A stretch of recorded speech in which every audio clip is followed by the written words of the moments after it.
štyri zvony, ty mákovské. Štyri zvony, ty mi pekné zvonili. Milovala som šuhaja a milovala som šuhaja, ale mi ho zbránili.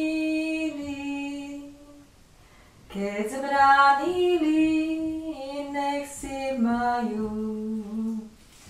Keď zbránili, nech si majú. Nech mu nájdu bohatú. Ja si nájdem chudobného. Ja si nájdem chudobného,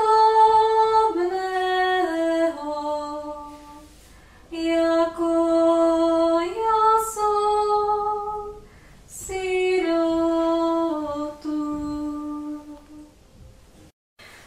Volám sa Julia Masnicová, som z Makova, z krásnej dedinky, kde pramení rieka Kysuca. A ja sa venujem folklóru, ale nielen tomu, ale aj zdobeniu medovníkov. Už viac ako skoro 30 rokov teda. A zdobím takéto medovničky červené, ale aj farebné, podľa želania zákazníka. Potom aj na jedenie, takéto. No a dnes si trošku predstavíme niečo, ako sa pripravujú medovničky, medovníkové cesto, ako sa vykrajujú rôzne tvary, ako sa pečie. No a potom hlavné je to zdobenie. Ideme si pripraviť cesto.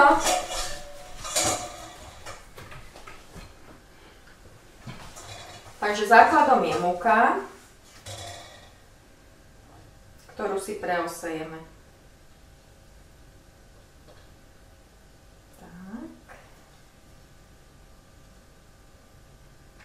Nemusíme si dávať všetko, po častiach pekne preosiať.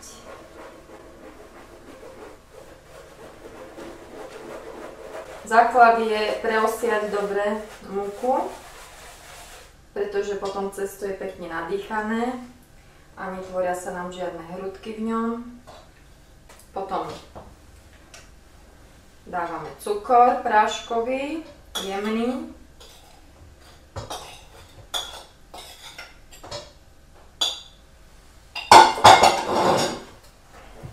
Takisto dobre preosejeme.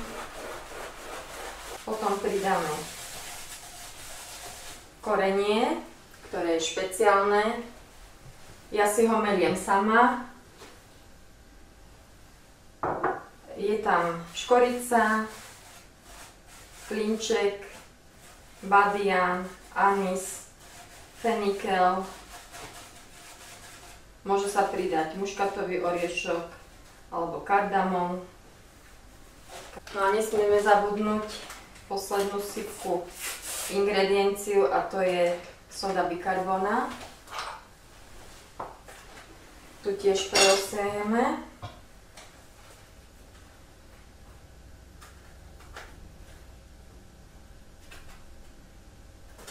Takže približne takto. No a keď máme všetko preosiaté, treba dobre premiešať,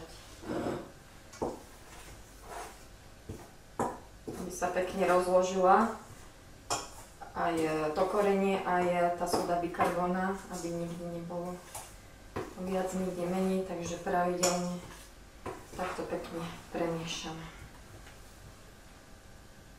Urobím si takú jamku a do nej si budem vážiť med. Beriem si med.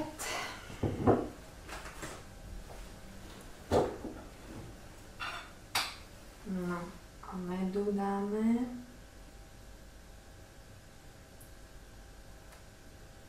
Podľa receptu. Pekne pomaly navážime.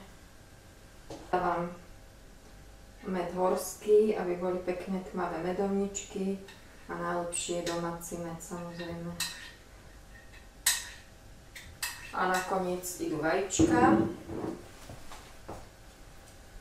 Tie tiež používam domáce, pokiaľ sa dá. Takže vajíčka.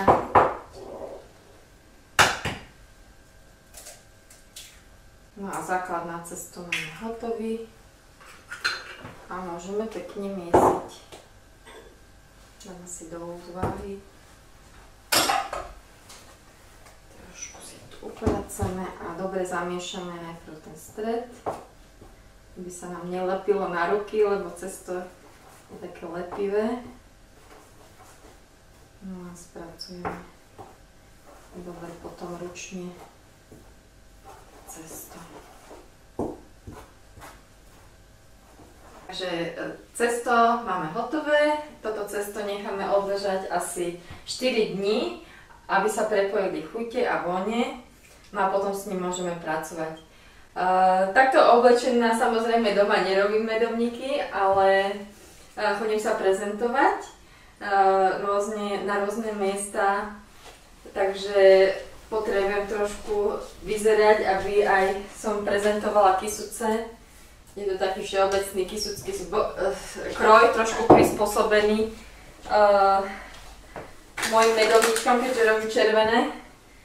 Takže pomúčime si dobre dosku a môžeme válkať cesto. Pomúčime si to dobre, pozeráme počas válkania, pretože aby sa nám neprilepilo, potom by sa nám to zle vykrajovalo. No, cesto vyvárkam asi na hrúbku tak 3 mm, na takéto menšie tvári úplne stačí, lebo ono ešte pekne pečením narastie. Takže pekne nie je prilepené, hladké. No a vyberiem si formičky, ktorými by som chcela aké tvary potrebujem, ale najprv nesmiem zabudnúť na to, že musím dať trošku masla na plech, keďže cesto neobsahuje žiadny tuk, tak je dobre potrieť, lebo inak by sa prilepili a to by nebolo dobre. Tak, no a pokračujeme teda. Dáme si takéhoto anielika napríklad. Dobre pritlačíme, aby sa nám dobre vyberal.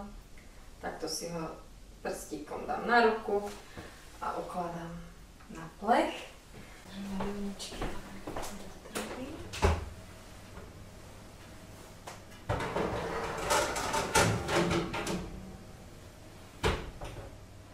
Keď zbránili, nech si majú. Keď zbránili, nech si majú. Tak moje typické medovničky sú červené, takže tu je červená farba rozmiešaná vo vajíčku, potravinárska. Takže takto krásne budú červené, ale samozrejme používam aj klasickú hnedú farbu. No. Ty mi pekné zvonili. Takže tento recept, ktorý používam ja, je z konca 19. storočia. Takže má už viac ako 120 rokov. A je veľmi dobrý, takže som si ho obľúbila a používam ho od začiatku, odkedy som začala vlastne sa venovať medovníkarstvu. Tieto medovničky sa nerobia len na Vianoce, ale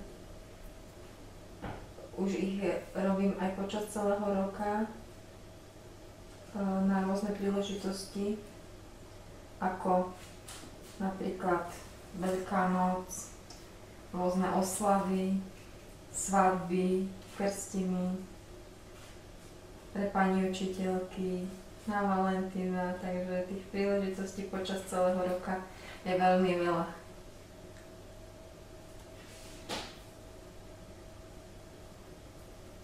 Používam také väčšinu vzory, ktoré si sama aj vymýšľam. Zo začiatku som brala inšpiráciu z rôznych časopisov, ale potom som si vytvorila svoj vlastný štýl, to čo sa mi páčilo. Vytváram si také svoje originálne vzory, väčšinou sú to také srdiečkové, kvetinkové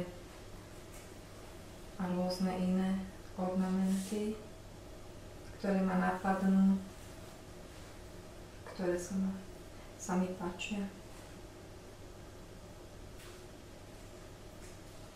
K zdobeniu medovničkou som sa dostala tak, že som našla jeden časopis, kde boli nádherné zdobené medovničky a to ma tak očarilo, že som sa rozhodla, že chcem vyskúšať niečo také. Zo začiatku sa mi to nedarilo, ale stále som skúšala a vytrvala som a nakoniec sa mi podarili aj celkom pekne vytvoriť a to mi dalo takú odvahu pokračovať ďalej. A od malička som mala rada maľovanie a neskôr som aj piekla, takže to sú také dve záľuby, ktoré sa spojili v jedno. Teší ma, že medovničkami môžem robiť radosť svojim blízkym a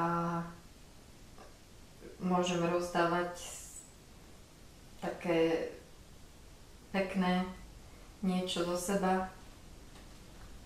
No a bola by som rada, keby toto remeslo vlastne pokračovalo ďalej, nie len u mňa, ale možno časom sa dostanú k tomu aj moje deti, nájdu si k tomu vzťah, alebo niekoho to osloví a začne to robiť.